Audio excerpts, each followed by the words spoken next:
Hi, this is Thierry Samlal from PMML. Today we will talk about the state of the downtown Montreal district for the first quarter of 2023 in multifamily, land, and also commercial and office space. So, first quarter, the economy of Quebec is slowing down. We're going close to the 0% of economy increase in the industrial sector and also in the manufacturing sector. But we do have a lot of people still consuming in the restaurant sector and the hotel also sector. And we're seeing this in downtown Montreal, and notably on the western side of downtown Montreal. I'm thinking about, for example, Griffintown, Sanaa Village, also Ville-Marie West. So the downtown core on the west side, we're seeing a lot of younger clientele of tenants aged between 25 and 35, still consuming as much as they used to, changing from one building to the other, looking for better lifestyle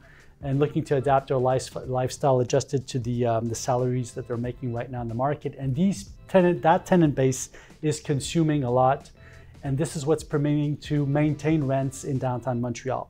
That's a first fact. Second fact, the Tribunal Administratif du Logement, which is the government branch that is permitting the increases in rents this year, has permitted a high increase compared to the previous years.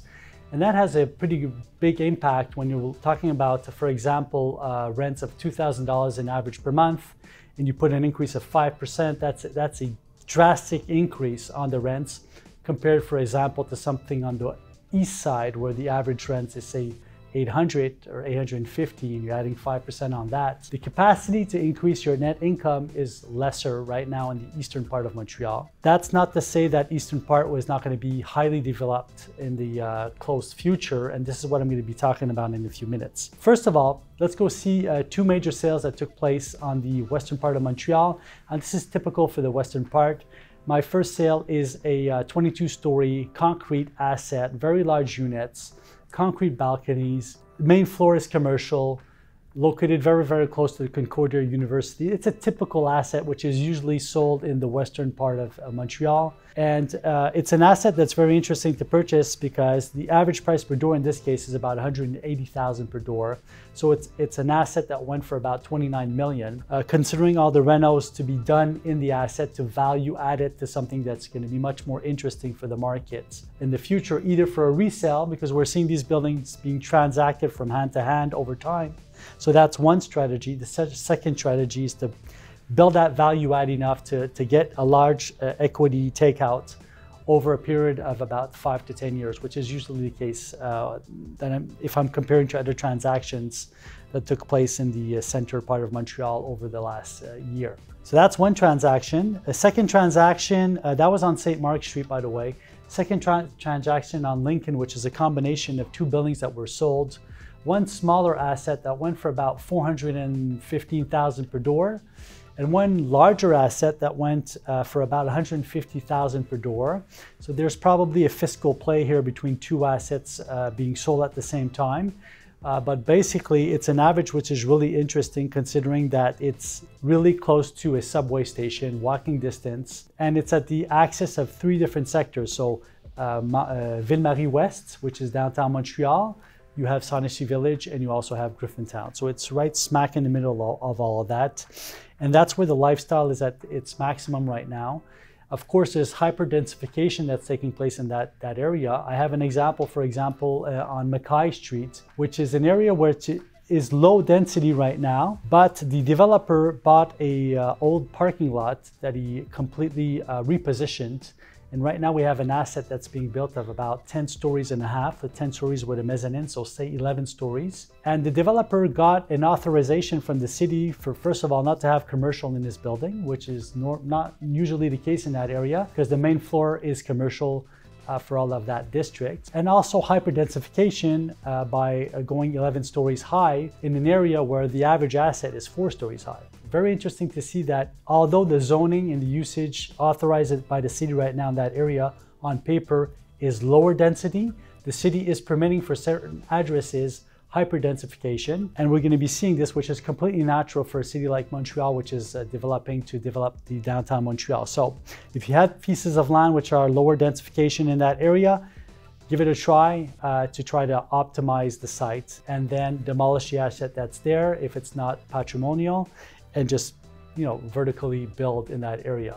So that's for the western part of Montreal, hyperdensification. A lot of repositioning also in the center of Montreal of institutional sites. I'm thinking about different sites which are abandoned right now and that are being hyperdensified, and also by respecting the history of those particular sites.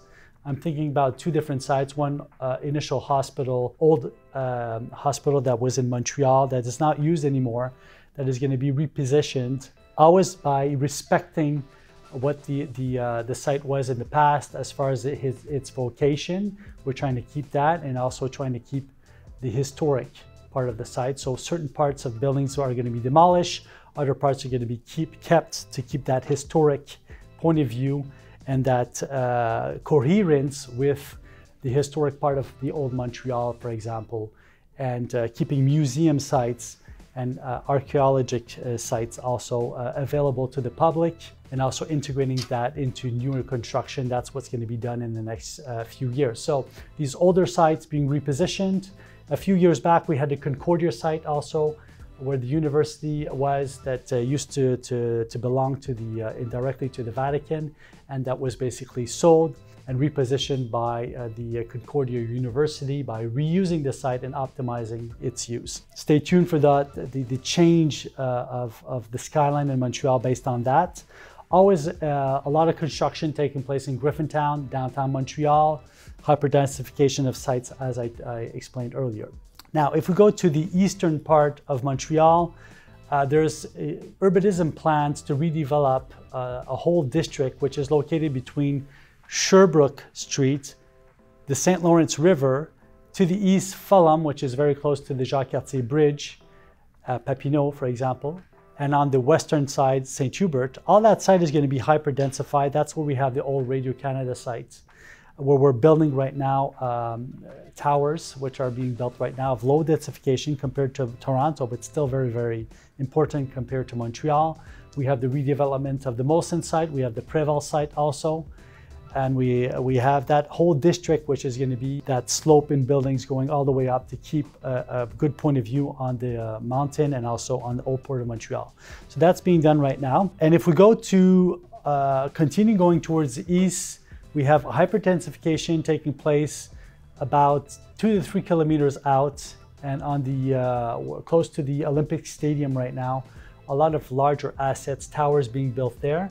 And between the Olympic Stadium in Montreal and downtown Montreal, all of Notre Dame Boulevard, which is completely to the south, close to the St. Lawrence River, we have a plan to redevelop that completely to be able to, first of all, have more vehicles coming in and out of Montreal, and also having a bicycle paths, parks, etc. And the connectivity between Notre Dame Street, public transportation, and also St. Catherine Street to be able to densify and bring a better economy to the local areas. And also, once the economy is brought to the commercial districts, well then hyperdensification with multifamily buildings, condominiums, etc. So that's taking place right now. So if we sum things up, rents are still being kept at a good level right now because of the Tribunal Administratif du Logement, and also because of the type of clientele that lives in downtown Montreal. If you want to purchase existing assets, go towards the western part of Montreal, try to look for